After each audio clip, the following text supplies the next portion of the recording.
What's up, everybody? Patrick LaRouche here from Evolve Restorative Therapy. You could find me at livepainfreeprocess.com. I'm here to help the super athlete and the athlete at heart eliminate pain all through self-care. Truly, I'm here to get you guys to supercharge your body all with self-care. And it's so important for you to understand that your self-care routine is crucial to everything, to sustainability. It's all about self-care. What we're going to be talking about today is breathing with back pain and the importance of it. So I've broken down back pain in a lot of different ways. I'm going to tell you today the fastest way to get out of back pain, to start the process of getting your back pain to eliminate itself.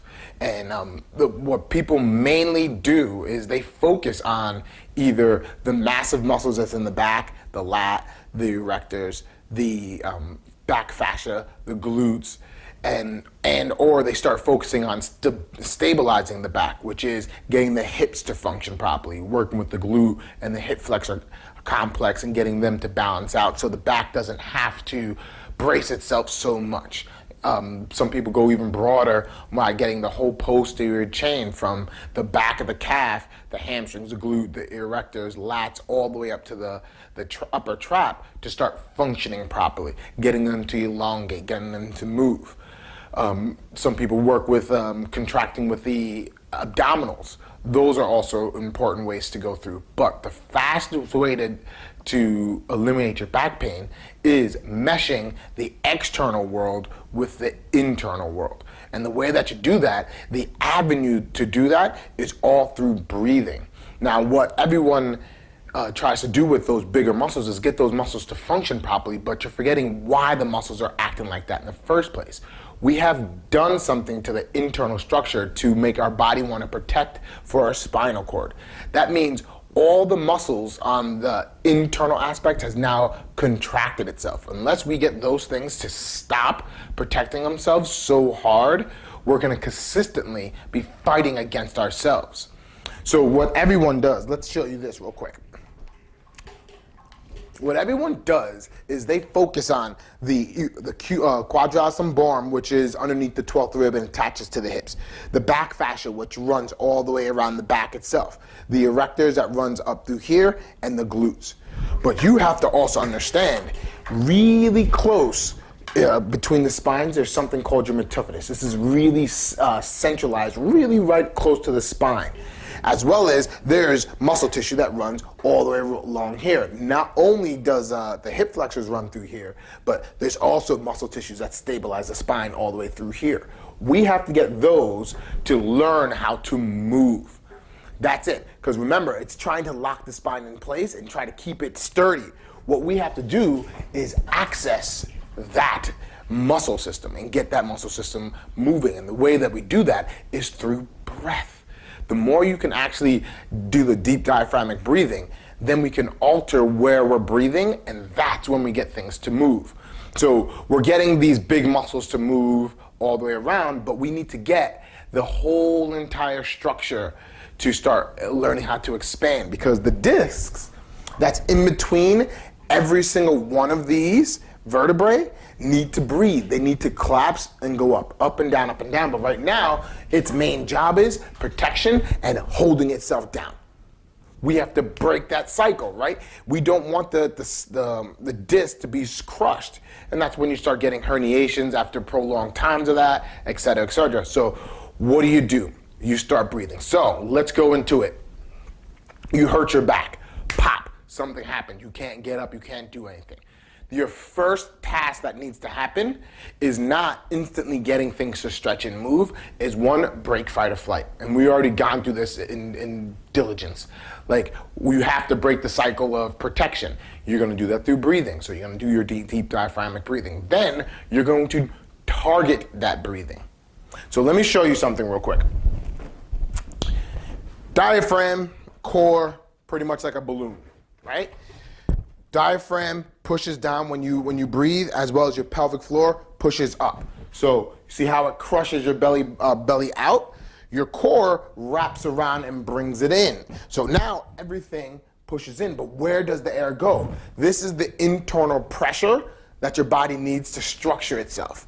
But what I want you guys to start focusing on is we can use this internal pressure to now start pushing back.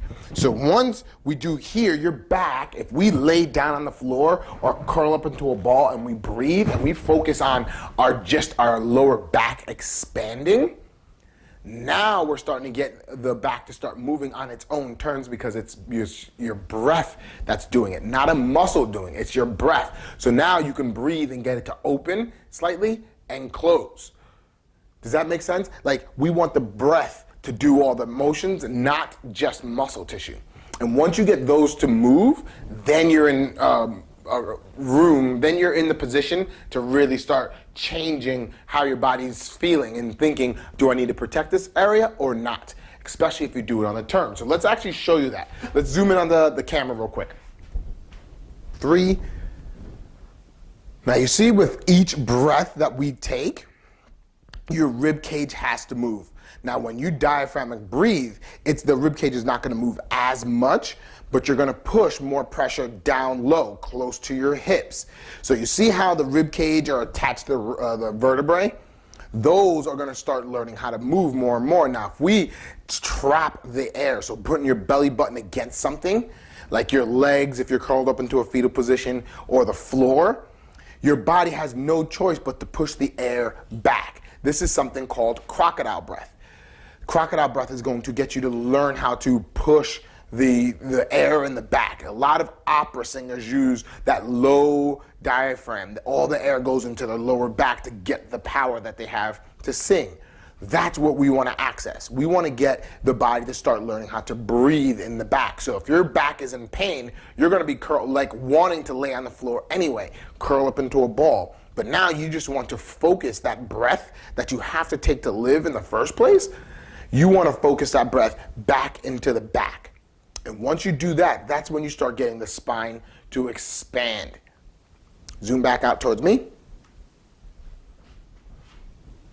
All right, so what you have to realize is once you start doing this constantly, time and time again, your body might give you a little bit of a resistance at first because it naturally wants to protect itself.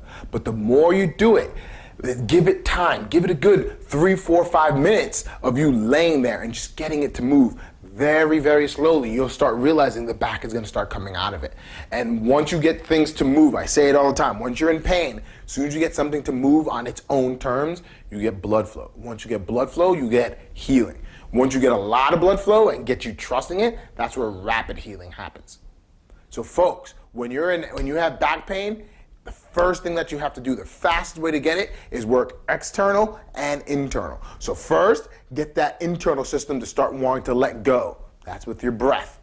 Fight or flight system calms down. Then you start doing all the structuring of the hips. Then you start doing all the erector work, all the trigger point work, all the stretching, all the other things that work. There's many things that work, but you have to get that internal system to match the external system, outside system. Get everything working and wanting to move. Now you're in charge. Now you have a way to really speed up how fast your back pain goes away. Folks, if you loved it, share it. If you know somebody that has back pain, chronic back pain that happens every now and then, they need to hear this too. Have them come on to the newsletter, man, because this is where it's at. I'm giving you guys the basics of healing in very easy tips. So if you guys have any questions, keep it coming, keep it coming, keep it coming. I love it. Thank you very much, and bye.